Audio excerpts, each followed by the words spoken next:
ಆತ್ಮೀಯ ಸ್ಪರ್ಧಾರ್ಥಿಗಳೇ, ತಮ್ಮೆಲ್ಲರಿಗೂ MNS academy ವತಿಯಿಂದ ದೀಪಾವಳಿ ಹಬ್ಬದ ಶುಭಾಶಯಗಳು.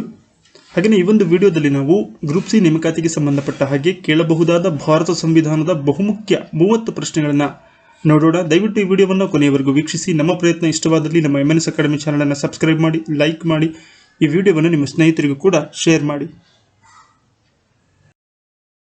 ಈ ಕೆಳಗಿನ ಯಾವ ನ್ಯಾಯಮೂರ್ತಿಗಳನ್ನು ಭಾರತದಲ್ಲಿ ಮೊದಲ ಬಾರಿಗೆ ಮಹಾಭಿಯೋಗ ಪ್ರಕ್ರಿಯೆಗೆ ಒಳಪಡಿಸಲಾಯಿತು? ಸರಿಯಾದಂಥ ಉತ್ತರ ವೀರಸ್ವಾಮಿ ರಾಮಸ್ವಾಮಿ ಎನ್ನುವಂತಹ ಸುಪ್ರೀಂ ಕೋರ್ಟ್ನ ಮುಖ್ಯ ನ್ಯಾಯಮೂರ್ತಿಗಳನ್ನು ಮೊದಲ ಬಾರಿಗೆ ಭಾರತದಲ್ಲಿ ಮಹಾಭಿಯೋಗ ಪ್ರಕ್ರಿಯೆಗೆ ಒಳಪಡಿಸಲಾಯಿತು. ಅಂದರೆ ಸುಪ್ರೀಂ ಕೋರ್ಟ್ನ ಜಡ್ಜ್ಗಳನ್ನು ವಜಾ ಮಾಡುವಂಥ ಪ್ರಕ್ರಿಯೆಯನ್ನು ಮಹಾಭಿಯೋಗ ಅಂತ ಕರಿತೀವಿ. ಅವರ ನಂತರ ಕಲ್ಕತ್ತಾ ಹೈಕೋರ್ಟ್ನ ಸೌಮಿತ್ರ ಸೇನ್ ರವರನ್ನ 2011ರಲ್ಲೂ ಸಮೇತ ಮಹಾಭಿಯೋಗಗೊಳಿಸಲಾಯಿತು. 1969ರಲ್ಲಿ ಎಚ್ ತಿಪ್ಪೇಸ್ವಾಮಿಯವರ ಯಾವ ಸಂಶೋಧನಾ ಗ್ರಂಥಕ್ಕೆ ಕೇಂದ್ರ ಸಾಹಿತ್ಯ ಅಕಾಡೆಮಿ ಪ್ರಶಸ್ತಿ ದೊರೆತಿದೆ? ಕರ್ನಾಟಕ ಸಂಸ್ಕೃತಿ ಸಮೀಕ್ಷೆ ಎನ್ನುವಂತಹ ಸಂಶೋಧನಾ ಗ್ರಂಥಕ್ಕೆ ಎಚ್ ತಿಪ್ಪೇಸ್ವಾಮಿಯವರಿಗೆ 1969ರಲ್ಲಿ ಕೇಂದ್ರ ಸಾಹಿತ್ಯ ಅಕಾಡೆಮಿ ಪ್ರಶಸ್ತಿ ದೊರೆಯಿತು. ಭಾರತದ ಮೊದಲ ರಾಜ್ಯಸಭೆ ಜಾರಿಗೆ ಬಂದ ವರ್ಷ ಯಾವುದು? ಅಂದರೆ ರಾಜ್ಯಸಭೆ ಮೊಟ್ಟ ಮೊದಲ ಬಾರಿಗೆ ಜಾರಿಗೆ ಬಂದಿದ್ದು ಭಾರತದಲ್ಲಿ ಯಾವಾಗ? ಏಪ್ರಿಲ್ 3, 1952ರಲ್ಲಿ ಭಾರತದಲ್ಲಿ ಮೊದಲಿಗೆ ರಾಜ್ಯಸಭೆ ಅಸ್ತಿತ್ವಕ್ಕೆ ಬರುತ್ತೆ. ಆದರೆ ಸದನದ ಕಲಾಪ ಫಸ್ಟ್ ಸಿಟ್ಟಿಂಗ್ ನಡೆದಿದ್ದು 13 ಮೇ 1952ರಲ್ಲಿ. ಕೆಳಗಿನ ಯಾವ ಸಾಹಿತಿಗೆ 2001ರಲ್ಲಿ ತಮ್ಮ ಇಂಗ್ಲಿಷ್ ಸಾಹಿತ್ಯ ಚರಿತ್ರೆಯ ಸಾಧನೆಗೆ ಕೇಂದ್ರ ಸಾಹಿತ್ಯ ಅಕಾಡೆಮಿ ಪ್ರಶಸ್ತಿ ದೊರೆತಿದೆ? ಎಲ್.ಎಸ್. ಶೇಷಗಿರಿ ರಾವ್ ಇವರ ಇಂಗ್ಲಿಷ್ ಸಾಹಿತ್ಯ ಚರಿತ್ರೆಯ ಸಾಧನೆಗಾಗಿ ಕೇಂದ್ರ ಸಾಹಿತ್ಯ ಅಕಾಡೆಮಿ ಪ್ರಶಸ್ತಿ ದೊರೆತಿದೆ. ಪದ್ಯಂ ವದ್ಯಂ ಗದ್ಯಂ ರುದ್ಯಂ ಎಂಬುದು ಈ ಕೆಳಗಿನ ಯಾವ ಕವಿಯ ಸಿದ್ಧಾಂತವಾಗಿದೆ? ಸರಿಯಾದಂಥ ಉತ್ತರ ಮುದ್ದಣ್ಣ. ನಂದಳಿಕೆ ಲಕ್ಷ್ಮೀನಾರಾಯಣಪ್ಪ ಎನ್ನುವುದು ಈತನ ಮೂಲ ಹೆಸರಾಗಿದ್ದು, ಮುದ್ದಣ್ಣ ಎನ್ನುವುದು ಕಾವ್ಯನಾಮವಾಗಿದೆ. ಈತನ ಒಂದು ಕಾವ್ಯ ರಚನೆಯ ಸಿದ್ಧಾಂತ ಏನಿದೆ ಅದನ್ನು ಪದ್ಯಂ ವದ್ಯಂ ಗದ್ಯಂ ರುದ್ಯಂ ಎನ್ನುವಂಥದ್ದಾಗಿದೆ. ಭಾರತದ ಮೊದಲ ಕಾನೂನು ಅಧಿಕಾರಿ ಯಾರಾಗಿರುತ್ತಾರೆ? ಸರ್ಕಾರದ ಪರವಾಗಿ ಮೊದಲ ಕಾನೂನು ಅಧಿಕಾರಿ ಅಂತೇಳಿ ಯಾರನ್ನ ಕರಿತೀವಿ? ಅಟಾರ್ನಿ ಜನರಲ್, ಸುಪ್ರೀಂ ಕೋರ್ಟ್ನ ಮುಖ್ಯ ನ್ಯಾಯಮೂರ್ತಿಗಳು, ಕೇಂದ್ರ ಕಾನೂನು ಸಚಿವರು, ಪ್ರಧಾನಮಂತ್ರಿ. ಇದಕ್ಕೆ ಸರಿ ಉತ್ತರ AG ಅಥವಾ ಅಟಾರ್ನಿ ಜನರಲ್ ಆಫ್ ಇಂಡಿಯಾ ಅಂತ ಕರಿತೀವಿ. ಇವರು ಭಾರತದ ಯಾವುದೇ ನ್ಯಾಯಾಲಯದಲ್ಲಿ ಸರ್ಕಾರದ ಪರವಾಗಿ ವಾದ ಮಂಡಿಸುವಂತಹ ಅಧಿಕಾರವನ್ನು ಹೊಂದಿರ್ತಾರೆ. ಹಾಗಾಗಿ ಇವರನ್ನ ಭಾರತದ ಮೊದಲ ಕಾನೂನು ಅಧಿಕಾರಿ ಅಂತಲೂ ಕೂಡ ಕರೆಯುತ್ತಾರೆ. ವಿಪತ್ತು ನಿರ್ವಹಣಾ ಪರಿಹಾರ ನಿಧಿಯ ಬಗ್ಗೆ ವಿವರಿಸುವ ವಿಧಿ ಯಾವುದು? ಸಂವಿಧಾನದ 267ನೇ ವಿಧಿ ಏನಿದೆ ವಿಪತ್ತು ನಿರ್ವಹಣಾ ಪರಿಹಾರ ನಿಧಿಯ ಬಗ್ಗೆ ಅಥವಾ ಕಾಂಟಿಜೆನ್ಸಿ ಫಂಡ್ನ ಬಗ್ಗೆ ಮಾಹಿತಿಯನ್ನು ನೀಡುತ್ತದೆ. ನೈಸರ್ಗಿಕ ವಿಕೋಪದಂತಹ ಸಂದರ್ಭಗಳಲ್ಲಿ ಆಗುವಂತಹ ಅನಾಹುತಕ್ಕೆ ಪರಿಹಾರ ಕ್ರಮಗಳನ್ನು ಕೈಗೊಳ್ಳುವ ಸಲುವಾಗಿ ಈ ಒಂದು ನಿಧಿಯನ್ನು ಬಳಕೆಯನ್ನು ಮಾಡಿಕೊಳ್ಳಲಾಗುತ್ತೆ. ಇದು ರಾಷ್ಟ್ರಪತಿಯವರ ವಿವೇಚನಾಧಿಕಾರವನ್ನು ಬಳಸಿ ಈ ಒಂದು ಪರಿಹಾರ ನಿಧಿಯಿಂದ ಹಣವನ್ನು ಪಡೆದುಕೊಳ್ಳಲಾಗುತ್ತೆ. ಸಾರ್ವಜನಿಕ ಲೆಕ್ಕಪತ್ರ ಸಮಿತಿಯ ಒಟ್ಟು ಸದಸ್ಯರ ಸಂಖ್ಯೆ ಎಷ್ಟು? ಪಬ್ಲಿಕ್ ಅಕೌಂಟ್ ಕಮಿಟಿ ಅಂತ ಕರಿತೀವಿ. ಈ ಒಂದು ಒಟ್ಟು ಸದಸ್ಯರ ಸಂಖ್ಯೆ 22 ಜನ. ಇದರಲ್ಲಿ 17 ಜನ ಲೋಕಸಭೆಯಿಂದ ನೇಮಕ ಮಾಡಲಾದರೆ ಇನ್ನು 7 ಜನರನ್ನ ರಾಜ್ಯಸಭೆಯಿಂದ ನೇಮಕ ಮಾಡಲಾಗುತ್ತೆ. ಹಾಗಾಗಿ ಸಾರ್ವಜನಿಕ ಲೆಕ್ಕಪತ್ರ ಸಮಿತಿಯ ಒಟ್ಟು ಸದಸ್ಯರ ಸಂಖ್ಯೆ 22.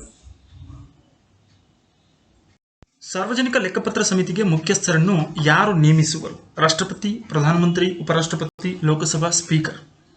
ಇದಕ್ಕೆ ಸರಿ ಉತ್ತರ ಲೋಕಸಭಾ ಸ್ಪೀಕರ್. ಲೋಕಸಭಾ ಸ್ಪೀಕರ್ ಅವರು ಸಾರ್ವಜನಿಕ ಲೆಕ್ಕಪತ್ರ ಸಮಿತಿಯ ಮುಖ್ಯಸ್ಥರನ್ನು ನೇಮಕ ಮಾಡ್ತಾರೆ.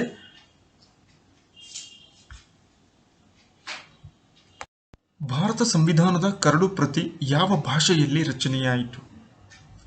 ಡ್ರಾಫ್ಟ್ ಅಂತ ಕರಿತೀವಿ. ಸೊ ಇದು ರಚನೆಯಾದಂಥ ಭಾಷೆ ಇಂಗ್ಲಿಷ್ ಭಾಷೆಯಲ್ಲಿ ರಚನೆಯಾಯಿತು. ಅಂಗೀಕಾರವಾದಂತಹ ವರ್ಷ, ಸಂವಿಧಾನ ಅಂಗೀಕಾರವಾದಂತಹ ವರ್ಷ 26 ನವೆಂಬರ್ 1949. ಹಾಗೆಯೇ ಅಧಿಕೃತವಾಗಿ ಜಾರಿಗೆ ಬಂದದ್ದು 26 ಜನವರಿ 1950.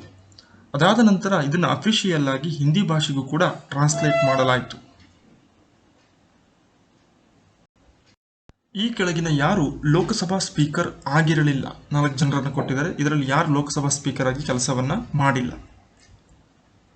KVK ಸುಂದರಂ, GS ಧಿಲ್ಲಾನ್, ಬಲರಾಮ್ ಭಗತ್, ಹುಕುಂ ಸಿಂಗ್ ಇವರೆಲ್ಲರೂ ಸಮೇತ ಲೋಕಸಭಾ ಸ್ಪೀಕರ್ ಆಗಿ ಕೆಲಸವನ್ನು ಮಾಡಿದ್ದಾರೆ. KVK ಸುಂದರಂ ಸ್ವತಂತ್ರ ಭಾರತದ ಮೊದಲ ಕಾನೂನು ಕಾರ್ಯದರ್ಶಿಯಾಗಿ ಕೆಲಸವನ್ನು ಮಾಡಿದ್ದಾರೆ. ಹಾಗೆಯೇ 5ನೇ ಕಾನೂನು ಆಯೋಗದ ಮುಖ್ಯಸ್ಥರಾಗಿಯೂ ಕೂಡ 1968ರಿಂದ 71ರವರೆಗೆ ಇವರು ಕೆಲಸವನ್ನು ಮಾಡಿದ್ದಾರೆ. ಸ್ಪೀಕರ್ ಆಗಿ ಕರ್ತವ್ಯವನ್ನು ನಿರ್ವಹಿಸಿಲ್ಲ. ಟಿಪ್ಪುವಿನ ಮರಣಾನಂತರ ಮೈಸೂರಿನ ಪ್ರದೇಶವನ್ನು ವಿಭಜಿಸುವ, ತಮ್ಮ ಪ್ರದೇಶಗಳಿಗೆ ಸೇರ್ಪಡೆ ಮಾಡಿಕೊಳ್ಳುವ ಯೋಜನೆಯಲ್ಲಿ ಭಾಗಿಯಾಗಿದ್ದ ಅಂತಹ ಶಕ್ತಿಗಳಲ್ಲಿ ಈ ಕೆಳಗಿನ ಯಾರು ಸೇರಿರಲಿಲ್ಲ? ಇದಕ್ಕೆ ಸರಿ ಉತ್ತರ ಆರ್ಕಾಟಿನ ನವಾಬ. ಟಿಪ್ಪುವಿನ ಮರಣಾನಂತರ ಮೈಸೂರಿಗೆ ಸಂಬಂಧಪಟ್ಟಂತಹ ಪ್ರದೇಶಗಳನ್ನು ವಿಭಜನೆ ಮಾಡುವಂತಹ ಅಥವಾ ತಮ್ಮ ಸಾಮ್ರಾಜ್ಯಕ್ಕೆ ಸೇರ್ಪಡೆ ಮಾಡಿಕೊಳ್ಳುವಂತಹ ಯೋಜನೆಯನ್ನು ರೂಪಿಸಿದಂತಹ ಪ್ರಮುಖರಲ್ಲಿ ಹೈದರಾಬಾದಿನ ನಿಜಾಮರು, ಮರಾಠರು ಮತ್ತು ಬ್ರಿಟಿಷರು. ಆರ್ಕಾಟಿನ ನವಾಬ ಇದರಲ್ಲಿ ಭಾಗವಹಿಸಿರಲಿಲ್ಲ. ಭಾರತೀಯ ಸಂವಿಧಾನದ ಈ ಭಾಗವು ಮೂಲಭೂತ ಕರ್ತವ್ಯಗಳಿಗೆ ಸಂಬಂಧಿಸಿದೆ. ಅಂದರೆ ಮೂಲಭೂತ ಕರ್ತವ್ಯಗಳಿಗೆ ಸಂಬಂಧಪಟ್ಟ ಹಾಗೆ ಎಲ್ಲಿ ನಾವು ವಿವರಣೆಯನ್ನು ಕಾಣುತ್ತೇವೆ? ಅದು ಸಂವಿಧಾನದ 4 ಉಪಭಾಗ ಎ ಏನಿದೆ, ಈ ಒಂದು ಭಾಗದಲ್ಲಿ ನಾವು ಭಾರತೀಯ ಸಂವಿಧಾನದ ಮೂಲಭೂತ ಕರ್ತವ್ಯಗಳನ್ನು ಕಾಣಬಹುದು. ರಾಷ್ಟ್ರಪತಿಯವರು ಎಷ್ಟು ವರ್ಷಗಳಿಗೊಮ್ಮೆ ಹಣಕಾಸು ಆಯೋಗವನ್ನು ರಚನೆ ಮಾಡುವರು? 5 ವರ್ಷಗಳಿಗೊಮ್ಮೆ ರಾಷ್ಟ್ರಪತಿಯವರು ಫೈನಾನ್ಸ್ ಕಮಿಷನ್ ಅಥವಾ ಹಣಕಾಸು ಆಯೋಗವನ್ನು ರಚನೆ ಮಾಡ್ತಾರೆ. ರಾಷ್ಟ್ರಪತಿಯವರು 124 ಉಪವಿಧಿ 2ರ ಅನ್ವಯ ಈ ಕೆಳಗಿನ ಯಾರನ್ನು ನೇಮಿಸುವ ಅಧಿಕಾರವನ್ನು ಹೊಂದಿದ್ದಾರೆ? ಅಟಾರ್ನಿ ಜನರಲ್, ರಾಜ್ಯಪಾಲರು, ಸರ್ವೋಚ್ಚ ನ್ಯಾಯಾಲಯದ ನ್ಯಾಯಾಧೀಶರು, ಹಣಕಾಸು ಆಯೋಗದ ಅಧ್ಯಕ್ಷರು.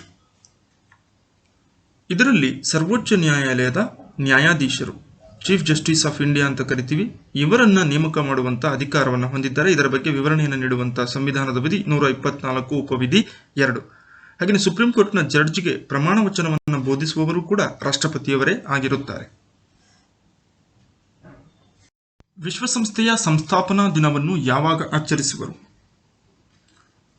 ಅಕ್ಟೋಬರ್ 24, 1945ರಲ್ಲಿ ಯುನೈಟೆಡ್ ನೇಷನ್ಸ್ ಆರ್ಗನೈಸೇಷನ್ ವಿಶ್ವಸಂಸ್ಥೆ ಏನಿದೆ ಇದು ಸ್ಥಾಪನೆಯಾದಂತಹ ವರ್ಷ ಮತ್ತು ದಿನಾಂಕ. ಅದರ ಸವಿ ನೆನಪಿಗಾಗಿ ಪ್ರತಿ ವರ್ಷ ಅಕ್ಟೋಬರ್ 24 ವಿಶ್ವಸಂಸ್ಥೆಯ ಸಂಸ್ಥಾಪನಾ ದಿನವನ್ನಾಗಿ ಆಚರಿಸುವರು. ವಿಶ್ವಸಂಸ್ಥೆಯ ಸಂಸ್ಥಾಪನಾ ದಿನವನ್ನು ಯಾವಾಗ ಆಚರಿಸುವರು?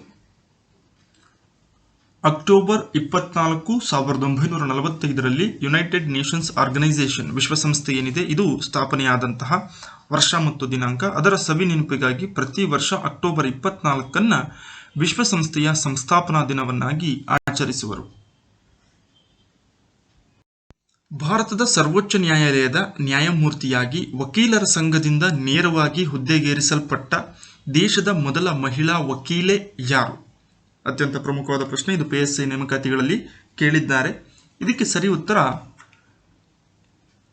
ಇಂದು ಮಲ್ಹೋತ್ರಾ. ಇವರು ವಕೀಲರ ಸಂಘದಿಂದ ನೇರವಾಗಿ ಈ ಒಂದು ಹುದ್ದೆಗೆ ಏರಿದಂತ ದೇಶದ ಮೊಟ್ಟ ಮೊದಲ ಮಹಿಳಾ ವಕೀಲೆಯಾಗಿದ್ದಾರೆ. ಶಂಕರಾಚಾರ್ಯರು ಪ್ರತಿಪಾದಿಸಿದ ತತ್ವ ಯಾವುದು?